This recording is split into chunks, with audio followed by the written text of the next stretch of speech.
There is a photograph taken in the autumn of 1961 that sits inside a cedar box in the Harlow County Historical Society.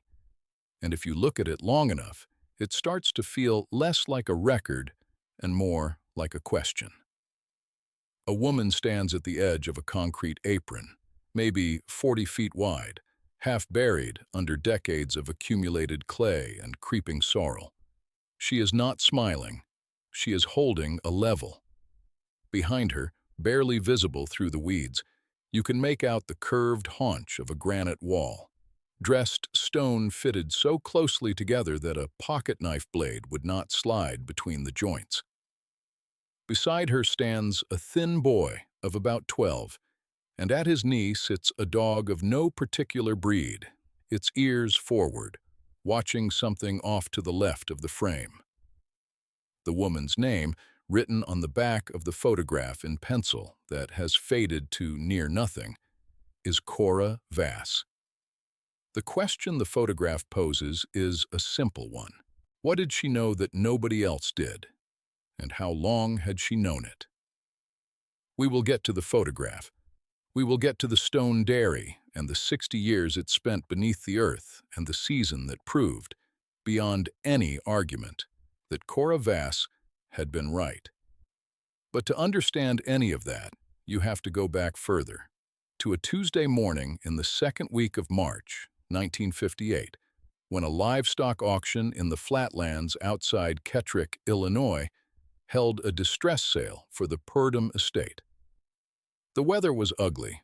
A wet northeast wind had been pushing rain against the sale barn since before first light, and the yard outside smelled of wet sawdust and manure, and the particular diesel and rust smell of old farm trucks idling in the mud. The animals in the pens that morning were not the good animals. They were what was left after the creditors had already taken what they wanted. Cora Vass arrived at that auction in a truck that was older than she was. She had been running the Voss place alone for 3 years, since her husband Marion died of a ruptured appendix on a Sunday when the roads were too bad to drive. She was 39 years old. The farm was 212 acres of river-bottom clay and second-growth timber in the eastern portion of Harlow County, a piece of ground that most of the county regarded as too wet to be arable and too hilly to be drained economically. The Vass farm had a modest house, a sound barn, and a reputation for being a place where things did not prosper. Cora had $1,000 in the bank, a 12-year-old son named Eli, and a dog named Cuff. She paid $28 for 44 hogs. This fact was duly noted by several men who were present, and their noting of it ranged from mild amusement to something closer to pity. The hogs were thin. Not merely thin in the way that all hogs look thin at a winter distress sale, but genuinely depleted, their hips showing, their eyes dull with the particular resignation of animals that have given up expecting anything good. They had been badly wintered on short rations, and the Purdom estate had been trying to move them for 6 weeks without success. $28 for 44 animals worked out to roughly 63 cents a head.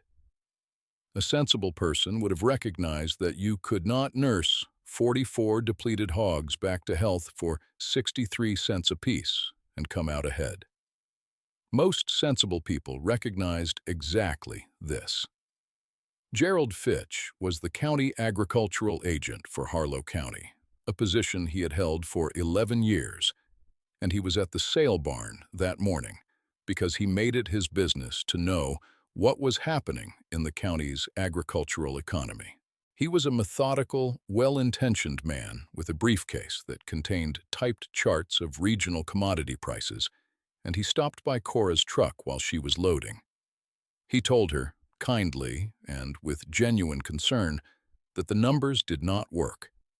He used the phrase, "the numbers do not work," twice in his explanation.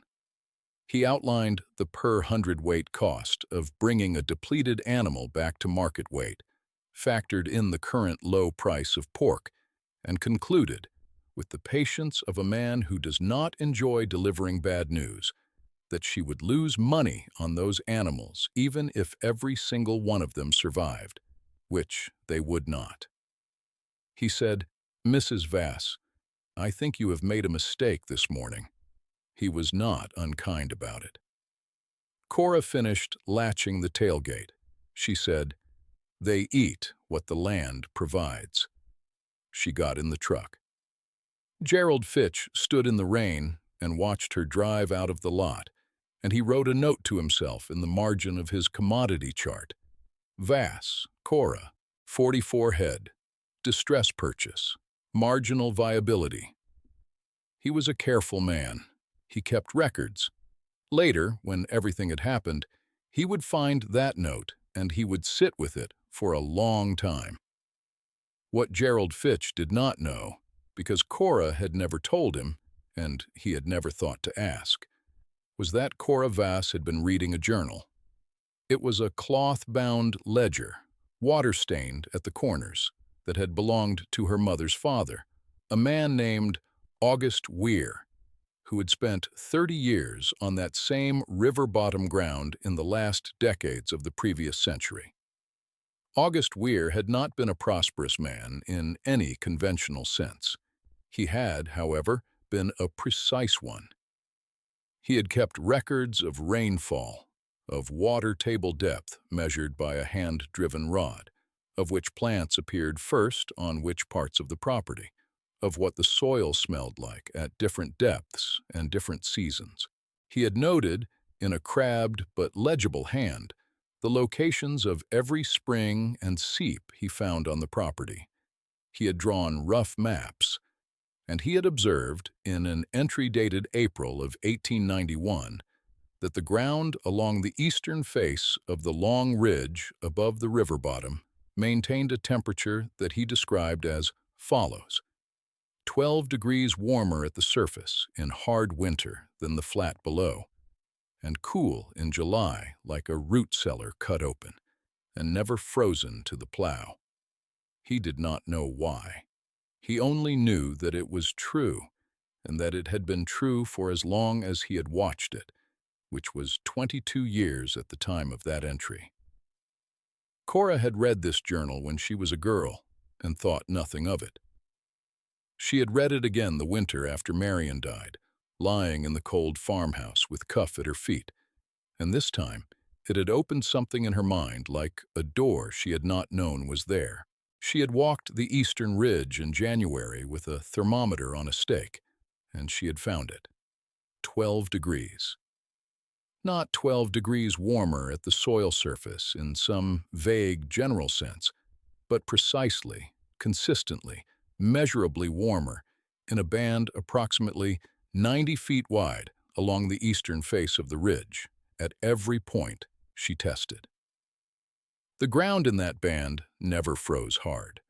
The forage came up 3 weeks early and held 2 weeks late. August Weir had been right, and he had been right for at least 70 years before Cora proved it again. She did not know the mechanism then, not precisely. What she suspected, and what would eventually be proved correct, was that there was a significant thermal mass beneath that ridge, something that absorbed summer heat and gave it back through autumn and winter at a rate slow enough to keep the surface above frost. She suspected this because of a second entry in August Weir's journal, this one from September of 1888.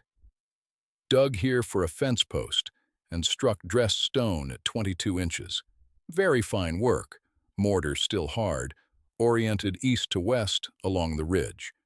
Did not investigate further, too much else to do. Dressed stone, mortar still hard, oriented east to west along the ridge.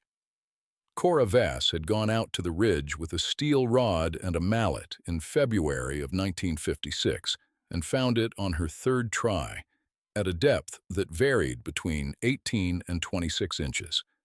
A continuous course of dressed granite, laid in lime mortar that was, as August Weir had recorded, still sound. She had not told anyone. She had continued to sound the perimeter with her rod through that spring and the following autumn, mapping the shape of what lay below. By the time she drove to the Purdom sale in March of 1958, she had a map drawn in pencil on the back page of August Weir's journal, and the map showed a structure roughly 140 feet long and 40 feet wide, with walls 2 feet thick and a vaulted ceiling, buried under between 18 and 30 inches of accumulated clay and soil, oriented to catch the morning sun on its eastern face and to present only its longest buried flank to the prevailing north wind. A dairy, an old stone dairy from a period before anyone in Harlow County could remember, sealed under 6 decades of deposition. She had not told anyone, not because she was secretive by nature, but because she understood with a certainty that required no argument that the people she would have told would have done what Gerald Fitch had done at the sale barn.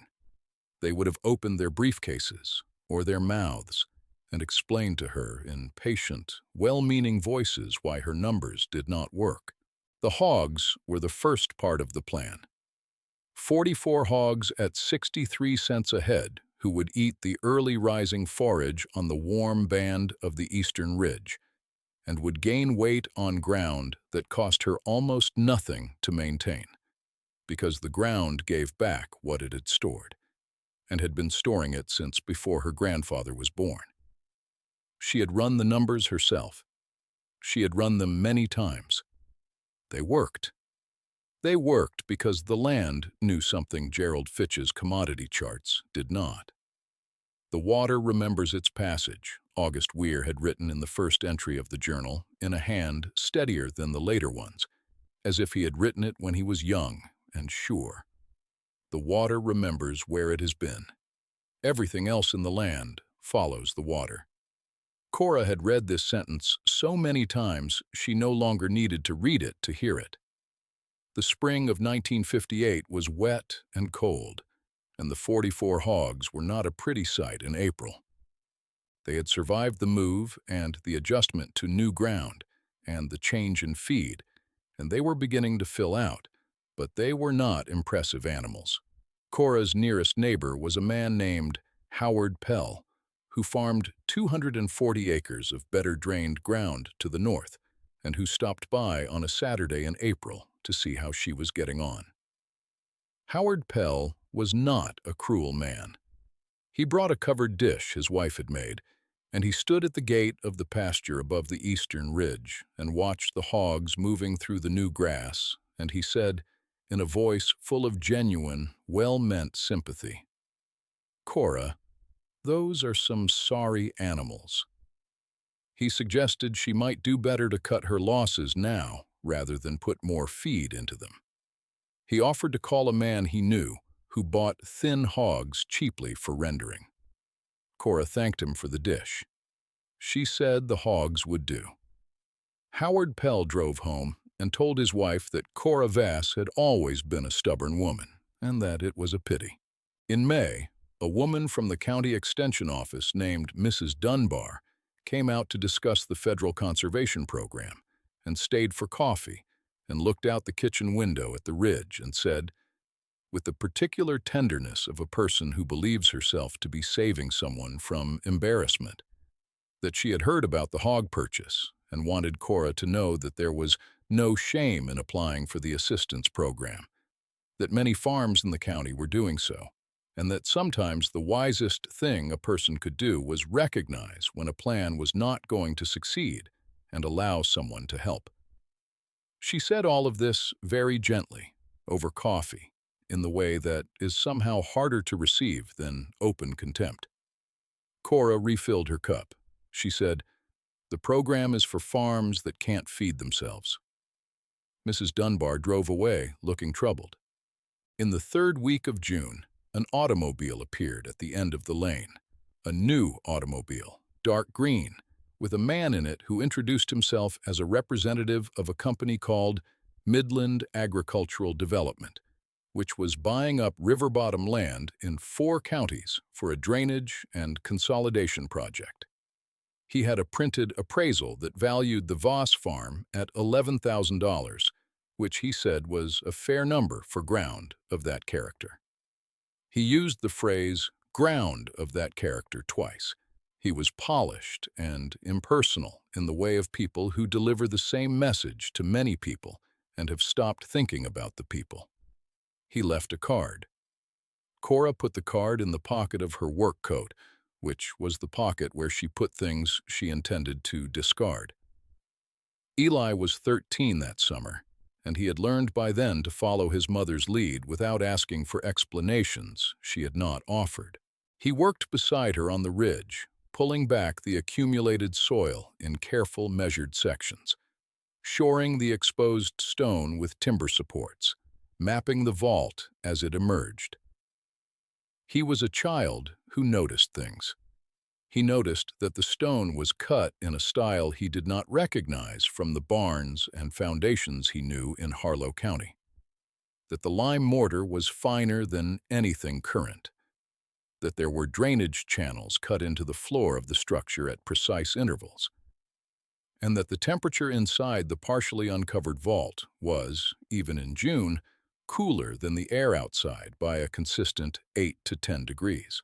It would take him several more years to find the historical record that explained all of this. An entry in the land survey documents of 1873 that referred to the Weir parcel as containing the ruins of the former Halcott dairy establishment, dating from approximately 1805, abandoned when the Halcott family removed to Indiana. Structure in good repair at time of survey.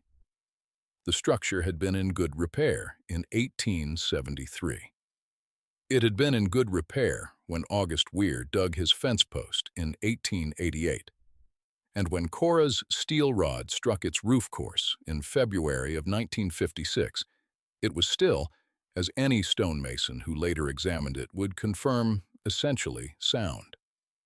60 years of soil accumulation. Not neglect, not ruin.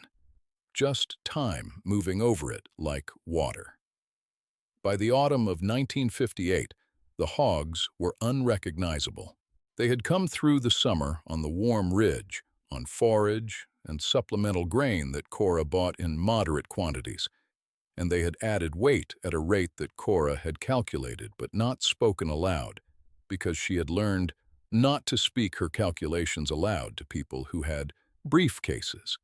Gerald Fitch happened to be present when she moved the first group to market in October because he was at the stockyard on county business, and he stood at the rail and looked at the animals and looked at his notes and did not say anything for a while. Then he said, "Those are good animals," Cora said. "Yes." He looked at her for a moment. He said, "How?" She said, "They ate." This was accurate. It was not the complete answer, but it was accurate. The money from the first sale was better than Cora had projected because the market had moved in her favor and the animals were heavier than her conservative estimate. She reinvested immediately, buying 20 more animals at the autumn sale, and she began the harder work, the work that would take the next 2 years, the full excavation and restoration of the stone dairy beneath the ridge.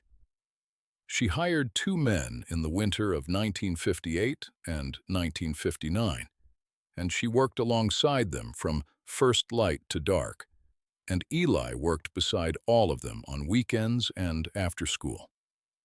The work was cold and muddy and painstaking, because she was not excavating carelessly, but preserving, shoring each section before exposing the next, keeping the drainage channels clear, testing the lime mortar for failures, and repointing where necessary with a mix she had worked out from a recipe in a masonry handbook published in 1894, which she had found in the back room of the Kettrick Library.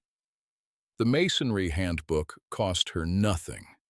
The library did not know anyone wanted it. The dairy emerged across 2 winters. Cora planted its south-facing approach to perennial grasses and managed the drainage to its eastern channels with the same care she gave the animals. By the spring of 1960, it was functional, a stone-vaulted building, 140 feet long, with walls 2 feet thick and a temperature differential of 8 to 12 degrees year-round, cool in summer, frost-free in winter, sitting on ground that had been maintaining those conditions without mechanical assistance for more than 150 years. She began using it in the summer of 1960, not for hogs, for milk. She bought 4 dairy cows in the spring of 1960, good animals, from a sound herd in the next county, and she began producing milk and aging a simple pressed cheese in the cool interior of the stone dairy. She did not announce this. She had a contract, arranged quietly through a connection Eli had made at school, with a grocery concern in Kellerman, 20 miles to the south, that was looking for local supply. The contract was modest but steady, and the terms were fixed for 3 years, which meant she was not exposed to the fluctuations that made commodity farming so hazardous for small operators. It was in the autumn of 1961 that Gerald Fitch came back. He came this time not with a briefcase, but with a younger man from the state office, and they had heard about the stone dairy, as word will travel in a county, and they wanted to see it. Cora showed them the building, the drainage, the temperature records she had been keeping in a notebook since the first day she opened the vault, the herd records, the cheese production log. Gerald Fitch walked the length of the building twice, and then stood at the eastern end where the morning light came in and said nothing for some time. The younger man from the state office was already writing things in a notebook. Fitch finally said, "How long have you known this was here?" Cora said, "Since '56, he said. "Before you bought the hogs," she said. "Yes." He was quiet again. Then he said, "I told you the numbers didn't work." She said, "Your numbers didn't have the ridge in them. This was the photograph, the one in the cedar box in the Harlow County Historical Society. Cora standing at the eastern apron with the level, Eli at her knee, Cuff watching something off to the left. Gerald Fitch is not in the photograph because he was the one holding the camera. He asked to take it. Cora let him. The summer of 1962 was the summer the crisis came, as Cora had understood it would come, though she had not known exactly when or exactly what form it would take. What she had known, because August Weir had recorded it in the journal, and because she had read the Harlow County rainfall records back to 1895 in the county clerk's office, one Tuesday morning in the winter of 1957, was that the eastern portion of Harlow County had experienced a severe drought cycle on an average of once every 18 to 22 years, and that the last such cycle had ended in 1944. She had done the arithmetic. She had been patient. The summer of 1962 brought no rain worth measuring from the second week of June to the last week of September. The pastures went to dust. The corn came up thin and burned. The creeks dropped below their summer pool levels by August, and the wells that had been drilled into the sandstone aquifer across the county began to show reduced flow. The Midland Agricultural Development Project, which had consolidated 11 farms in the north of the county into a large drainage-improved operation, found that its drainage tiles were moving very little water in very little soil moisture, and that the improved ground, stripped of its natural water retention features, was dying in a way that unimproved ground was not dying quite as fast.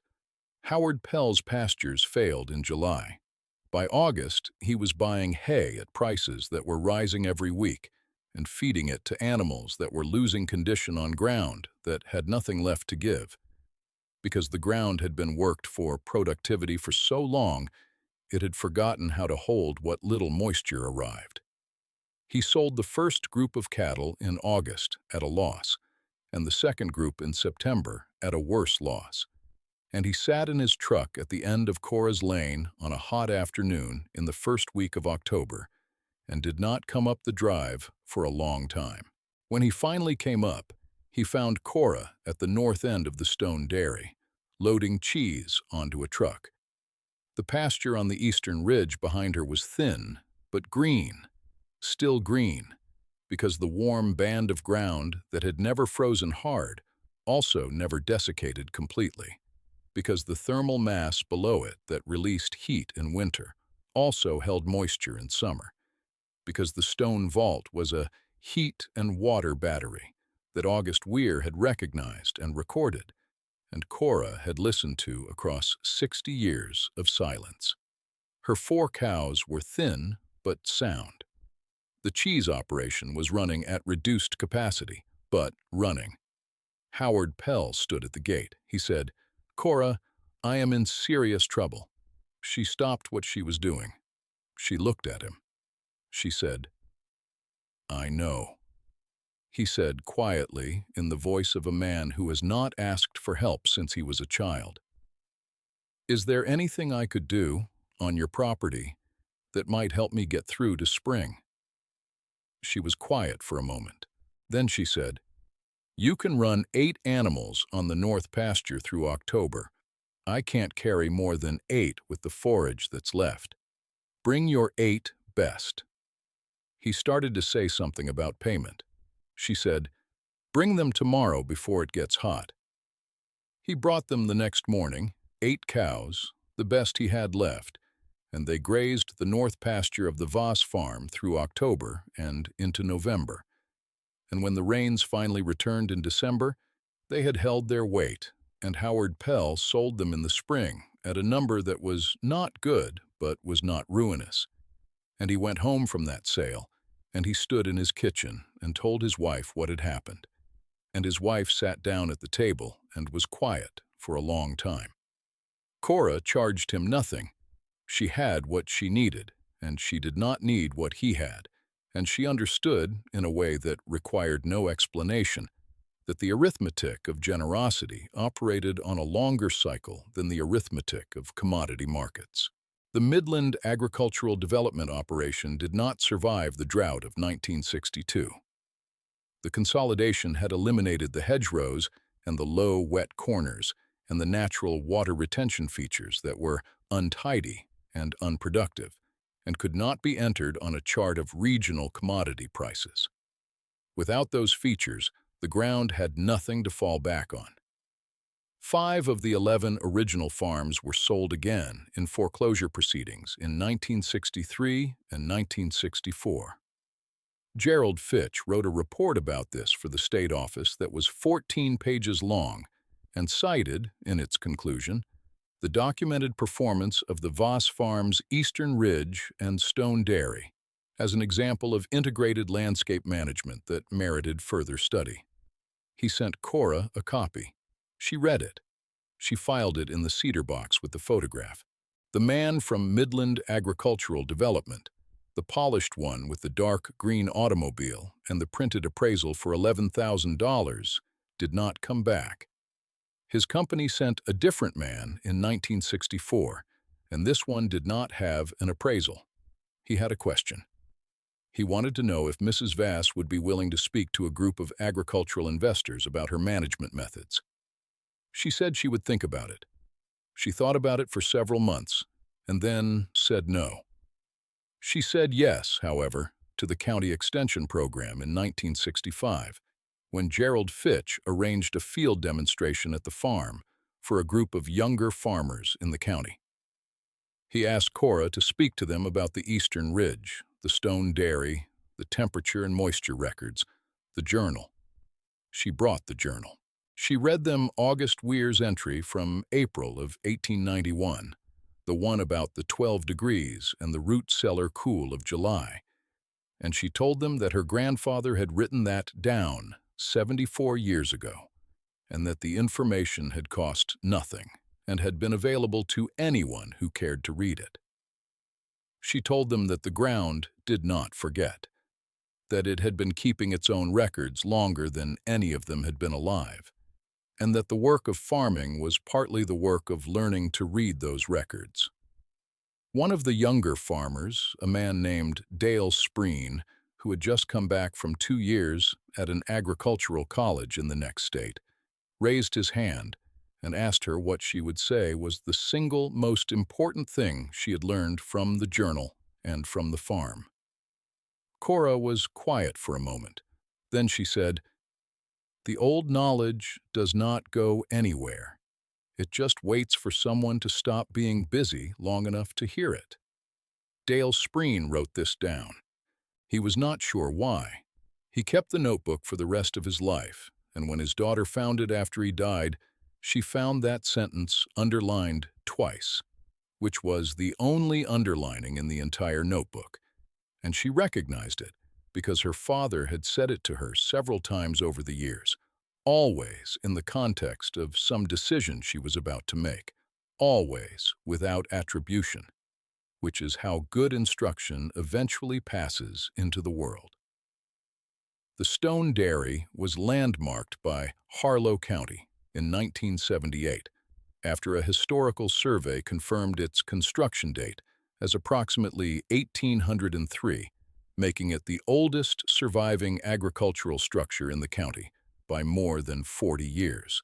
The documentation for the landmarking included Cora's temperature and moisture records, August Weir's journal on permanent loan from Eli Vass, and a summary of the 1962 drought performance written by Gerald Fitch, who was retired by then, but who spent 2 weeks in the county clerk's office pulling the historical records together at his own initiative and at no charge to the county. Cora Vass died in 1983 at the age of 64, having been born in 1919, which was not old, but which was after she had seen the farm pass to Eli and his wife, and after she had spent 17 years teaching anyone who would come to learn what the Eastern Ridge had to teach, and after the Stone Dairy had become a working educational site that the county extension program used twice a year, and after Dale Spreen had gone on to teach agricultural ecology at the State University and had dedicated his first published paper to C. Vass, Harlow County, in recognition of the demonstration that landscape memory is a quantifiable and manageable resource. There is a small marker at the eastern apron of the Stone Dairy, put there by the Historical Society in 1984, the year after Cora died. It is a piece of the same granite as the dairy walls, dressed to a flat face, and the inscription on it was suggested by Eli Vass and was taken almost verbatim from a sentence in August Weir's journal that Cora had marked in pencil long ago in the margin. A single, faint mark, a line beside the words, nothing more. The inscription reads, "The old knowledge does not go anywhere. It waits. The stone knows it. Ask the stone." Cuff is in the photograph. He is watching something off to the left of the frame, ears forward, perfectly still, with the absolute attention of an animal that has heard something no one else has heard yet and is waiting patiently to be proven right.